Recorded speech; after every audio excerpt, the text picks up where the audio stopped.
j'espère que vous allez bien, je reviens pour une nouvelle vidéo et je vais vous parler de mes dernières lectures. J'ai pas mal lu ces derniers temps et j'ai aussi fait un peu de vide dans ma pile à lire, donc il est temps que je vous parle de mes dernières lectures. Avant toute chose, si vous aimez bien ma chaîne YouTube, n'hésitez pas à vous abonner à ma chaîne, ça me fait énormément plaisir et ça me permet de la faire évoluer. En premier, j'ai lu Les Dames de Marlowe, écrit par Robert Turgot. J'ai lu le tome 2 et le tome 3. Je vous avais parlé dans ma précédente vidéo pour mes vacances que j'ai lu le tome 1 des Dames de Marlowe. J'ai donc lu le tome 2 et le tome 3. Le tome 3 sort au mois d'octobre, mais en fait je pouvais tellement pas attendre que j'ai demandé le service presse et j'ai enchaîné le tome 2 et le tome 3. Dans la même lignée que le premier tome, vraiment, c'était génial. J'ai adoré ma lecture.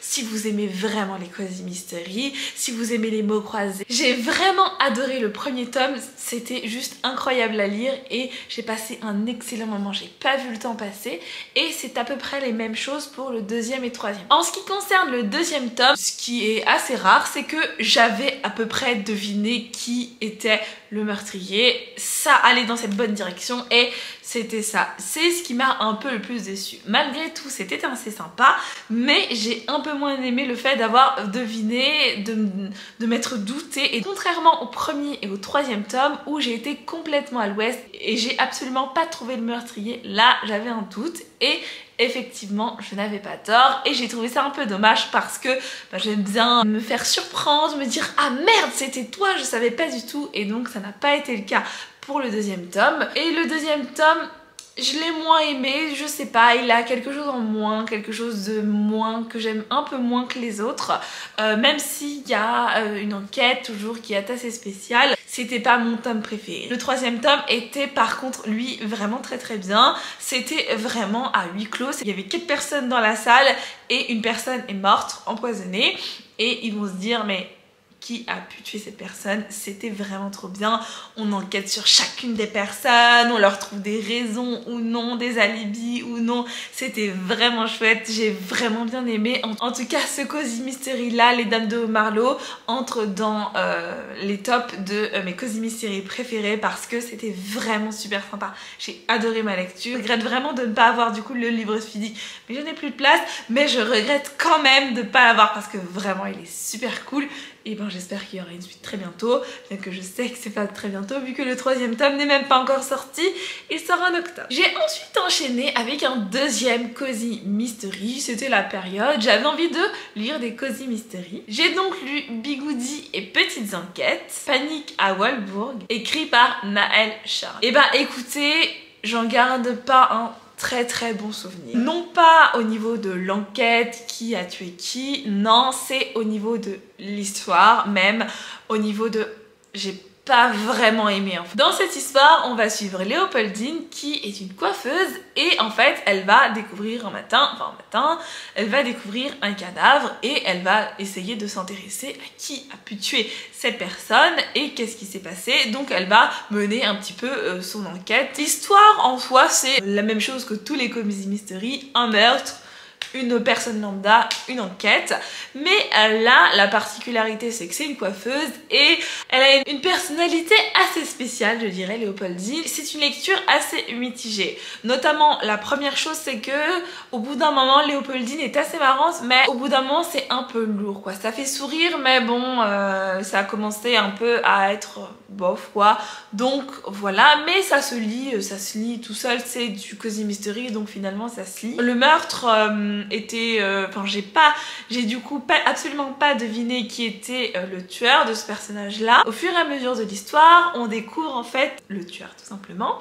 Il s'avère que je n'ai absolument pas du tout aimé la façon dont le tueur est amené. Je me suis dit mais vraiment, mais quelle image des personnes qui ont des troubles psy, et j'étais là mais c'est pas possible. Enfin, le tueur a un trouble psy et en fait je vais pas trop vous en dire parce que ce serait un peu du spoil, mais en fait le tueur a un trouble psy et ils se sont servis entre guillemets de ce trouble psy pour que ce soit lui le tueur, et j'ai pas trouvé ça cool la manière dont ça a été fait, la manière dont le livre véhicule une assez mauvaise image du coup des troubles psy, parce que quand on lit ça on se dit les troubles psy, voilà quoi. Quand on lit ça, en tout cas, ça c'est une assez mauvaise image des troubles psy et j'ai trouvé ça vraiment pas cool. C'est une série où les 4 premiers tomes sont sortis, je me suis arrêtée au tome 1, je n'irai pas du tout la suite, c'est terminé. J'ai absolument pas aimé la fin, la façon dont les troubles psy ont été traités, ça ne m'a absolument pas convaincue.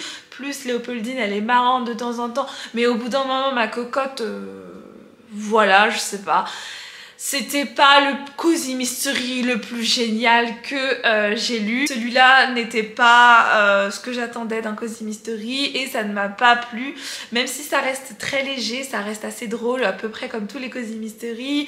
Ça reste toujours avec une enquête assez sympathique. Je préfère quelque chose qui ne mette pas un meurtre sur le dos d'un trouble psy finalement, même pas une personne, mais c'est finalement limite le trouble psy qui a en fait tué la personne et ça j'ai vraiment pas apprécié dans ma lecture, donc du coup je n'irai pas la suite. Ensuite j'ai lu une petite romance de Noël. Vous allez me dire mais Laetitia, il fait encore chaud dehors, enfin, au moment où je tourne la vidéo, comment ça se fait que tu lis une petite romance de Noël? Écoutez, c'était gratuit, j'ai pris et en même temps c'est une autrice que je suis sur TikTok, donc je me suis dit que j'allais essayer. J'ai donc lu Scottish Christmas qui vient de la saga Scottish Saga, c'est le tome 1,5 écrit par Gaëlle Bonacieux et comme je la suis sur TikTok et je me suis dit, je sais pas, j'avais bien envie de découvrir un peu son univers et tout et donc du coup je me suis dit que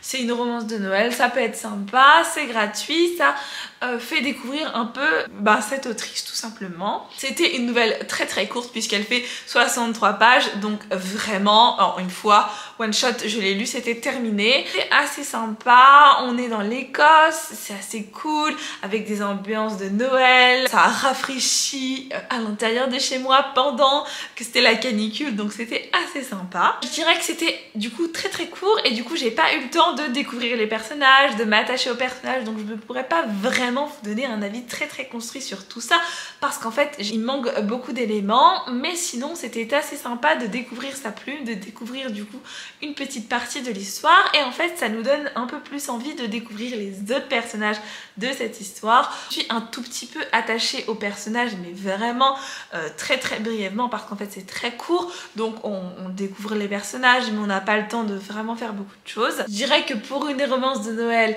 ça fait le job, il y a une petite histoire d'amour qui commence, de la neige, des décorations de Noël, de la pâtisserie de Noël, bref ça fait le job, c'est assez sympathique. Après c'est gratuit donc si vous voulez y aller foncez parce que écoutez, on perd rien, c'est bientôt Noël, peut-être que ça pourrait remplir votre liseuse et que ça pourrait être chouette.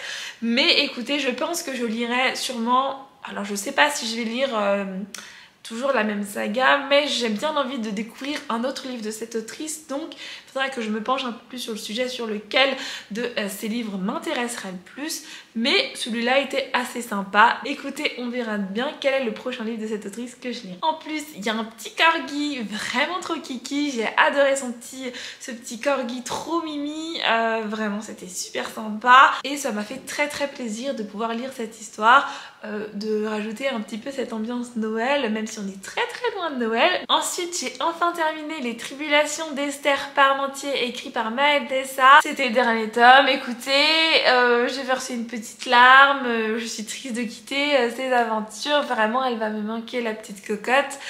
C'était vraiment très très sympa, j'ai adoré. C'est une saga que j'aime énormément. Si vous ne l'avez pas commencé, si vous n'avez pas du tout lu cette saga, foncez parce que c'est super cool. Je vais pas vraiment vous dire grand chose sur le dernier tome, mais ce que je peux vous en dire c'est qu'on suit énormément Esther qui va partir à la recherche comme le titre l'indique, vampire recherché du vampire. C'était assez chouette puisque du coup on se remémore un peu les 2 précédents tomes, il se passe pas mal de choses, il y a pas mal de suspense, pas mal de choses qui se passent. Vraiment je me suis régalée, c'était vraiment trop cool, une petite enquête, une petite recherche, vraiment j'ai adoré ma lecture, c'était un vrai délice, c'était super quoi. Je suis vraiment triste que ça s'arrête maintenant, elle va me manquer et tous les autres personnages qui sont à l'intérieur évidemment vont me manquer, surtout Mosey, mais bon Voilà, vraiment c'était une excellente lecture et je suis triste que ce soit déjà terminé quoi. J'ai mis du temps à le lire parce que j'aurais dû le lire depuis plus longtemps, mais en fait j'avais pas envie de terminer cette saga, j'avais pas envie de lui dire au revoir et là je lui dis au revoir. Bien sûr elle a écrit d'autres livres, il y a Dans toi qui vient de sortir il y a pas très longtemps, donc évidemment je vais me pencher sur celui-là, mais c'est quand même une saga qui se termine, des personnages à qui on doit dire au revoir et c'est pas forcément évident. Donc bah écoutez, je leur dis au revoir et j'espère qu'ils vivent plein d'autres belles aventures là où ils sont parce que c'était vraiment une saga incroyable.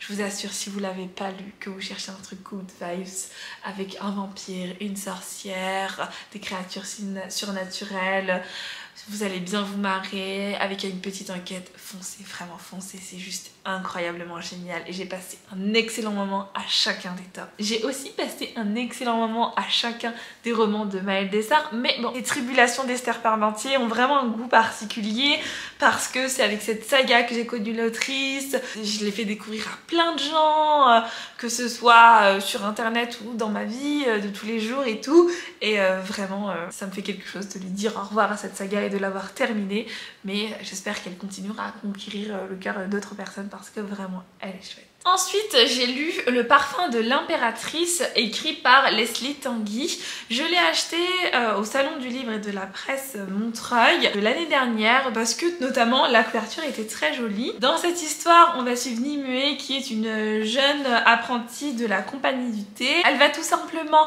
partir accompagnée de deux autres compères. Elle va franchir les frontières interdites et va essayer de partir à la recherche d'une fleur parce qu'ils n'ont en fait pas le droit tout simplement de quitter leur archipel.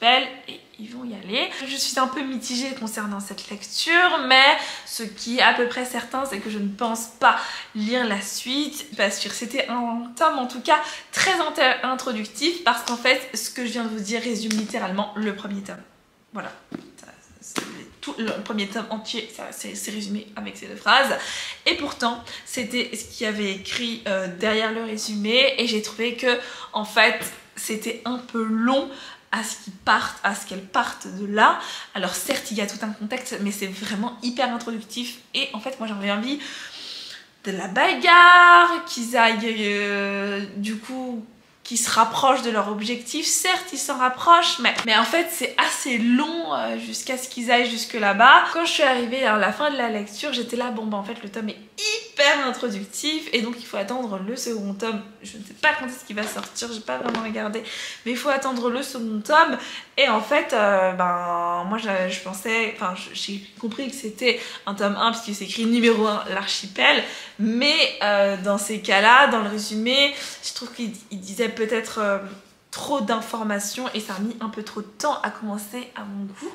Moi j'aurais préféré peut-être qu'il y ait direct, enfin pas directement mais qu'il y ait un peu plus rapidement le départ et tout, ce qui n'a pas été le cas. Mais en tout cas en ce qui concerne les personnages, ils sont assez sympas, mais je m'y suis pas assez attachée aux personnages pour avoir encore plus envie de continuer l'histoire malheureusement, donc je ne pense pas que je lirai la suite. Mais si vous aimez bien les tomes très introductifs, les personnes qui vont sur un bateau et tout, ils vont à la recherche de quelque chose et vont rencontrer des gens, allez-y, ça peut peut-être vous plaire. Si notamment vous aimez beaucoup ce qui touche aux odeurs, parce qu'en fait on s'intéresse au thé, mais aussi on s'intéresse à la création de parfums, tout ça, et ça c'était vraiment assez sympa à découvrir tout au long de l'histoire. En tout cas l'objet livre est vraiment très très joli, ça l'a pas trop fait avec moi, mais ça pourra le faire avec d'autres personnes bien sûr. J'ai ensuite lu le 3e exode écrit par Daniel Matt. C'était une assez bonne lecture qui traînait dans ma pile à lire depuis 2021, donc ça commence un peu à dater et je suis vraiment très contente de l'avoir lu. Dans cette histoire on va suivre Ezra et Céleste. Les personnes ont quitté la Terre, il y a eu 2 exodes et en fait les personnes ont quitté la Terre pour aller autre part et Ezra, ses parents sont partis et lui reste tout seul, enfin lui est resté tout seul sur Terre, et on suit en même temps l'histoire de Céleste qui elle est sur Terre aussi mais a toute sa famille, et en fait ils vont se rencontrer parce que Ezra a une tablette qui en fait ne s'est allumée qu'au contact de Céleste et ils vont se poser des questions, se demander qu'est-ce que c'est. Ils vont aller toute une quête avec Céleste, tous les deux, Ezra et Céleste vont faire toute une quête à la recherche de comprendre la tablette et de comprendre aussi surtout qu'est-ce qui s'est passé. Et j'ai vraiment bien aimé l'histoire. J'ai bien aimé parce qu'on alterne entre le présent, ce qui se passe, et aussi avec des passages qui ont été enregistrés et donc on nous donne beaucoup plus de matière tout simplement, puisque Ezra nous raconte l'histoire et entre chaque chapitre on a beaucoup plus d'informations que Ezra tout simplement n'a pas. Franchement c'est trop bien, j'ai adoré, c'était super. Un peu d'action, il se passe pas mal de choses à l'intérieur, on nous révèle plein d'informations, c'était super cool, franchement j'ai adoré. Franchement j'ai passé un très bon moment et je regrette d'ailleurs d'avoir mis aussi longtemps avant de le lire parce que franchement il était super chouette. J'ai bien aimé les personnages, même si j'ai un peu moins apprécié Céleste, peut-être parce que c'est Ezra qui raconte l'histoire, du coup c'est tout dans son point de vue, mais j'ai pas trop aimé certaines choses de Céleste. J'ai moins accroché tout simplement avec elle, et avec tout ce que Ezra fait j'ai un peu moins accroché avec elle, mais sinon vraiment c'était trop bien, j'ai adoré ma lecture. On dirait comme ça que c'est un gros pavé, mais il fait pas tellement de pages, enfin il fait un peu plus de 445 pages, effectivement ça commence à chiffrer, mais finalement en fait les pages sont assez, enfin l'écriture est assez grosse à l'intérieur, vous voyez, donc ça se lit vraiment tout seul. J'ai pas vu le temps passer, j'ai lu des gros passages en une journée, enfin vraiment ça se lit tout seul, c'est génial, j'ai adoré ma lecture. Et si vous aimez bien la science-fiction et ce genre de choses, foncez parce que c'est vraiment très cool.